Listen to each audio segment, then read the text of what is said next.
Alright, let's dive into something that's both fascinating and a bit alarming, a recent cybersecurity report that's been making waves.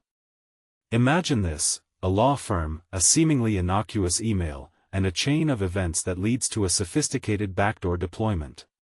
Sounds like the plot of a tech thriller, right? But this is real, and it's happening right now. Here's the deal. Researchers have uncovered a new Go-based loader called HollowFrame and a Rust-based malware family dubbed Matryoshka. What makes this really interesting is how these tools work together in a multi-stage attack that's almost like a digital heist.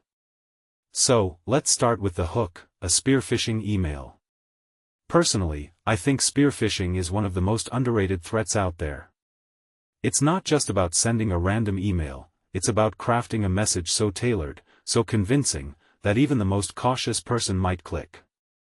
In this case, the email contained a link to an encrypted archive with a Windows shortcut file masquerading as case documents.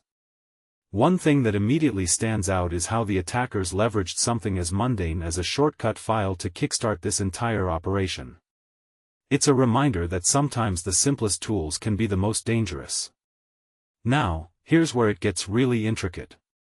Once the file is executed, it triggers a chain reaction, privilege escalation, weakening Microsoft Defender, and downloading additional payloads. What many people don't realize is how these stages are designed to fly under the radar. Each step is carefully separated, making it harder for security tools to detect the full scope of the attack. It's like a digital puzzle where each piece is hidden in plain sight. HollowFrame, the loader, is particularly clever. It's modular, meaning it can adapt and load different components depending on the situation.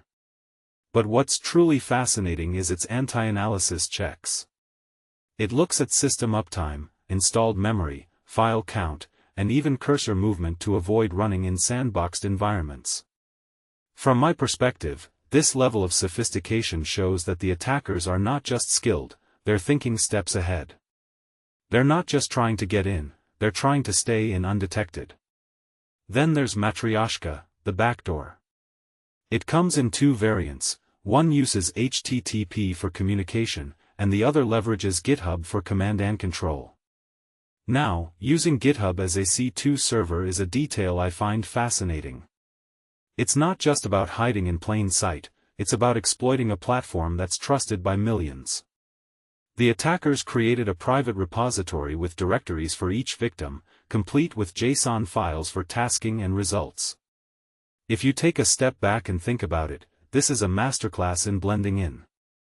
Who would suspect GitHub of being a hub for malicious activity? What this really suggests is that attackers are becoming increasingly creative in their use of legitimate platforms. It's not just about writing malicious code anymore. It's about repurposing tools and services that are already out there. This raises a deeper question: how do we secure platforms that are inherently designed to be open and accessible? Now, let's talk about the bigger picture. The attack targeted a law firm, which is no coincidence. Law firms are treasure troves of sensitive information, client data, intellectual property, you name it. In my opinion, this is a reminder that no industry is off limits. If attackers can breach a law firm with this level of sophistication, what does that mean for other sectors? Finally, there's the attribution question. The GitHub account linked to the attack was created in 2023, but the identity of the attackers remains unknown. What makes this case even more intriguing is how the attack was structured to obscure its origins. Each stage reduced the visible malicious behavior, making it harder to trace back. This isn't just about evading detection, it's about evading accountability. So, here's my closing thought: as cybersecurity professionals, we're not just fighting code, we're fighting an evolving mindset. Attackers are becoming more strategic, more patient, and more creative. They're not just exploiting vulnerabilities in systems, they're exploiting vulnerabilities in how we think about security.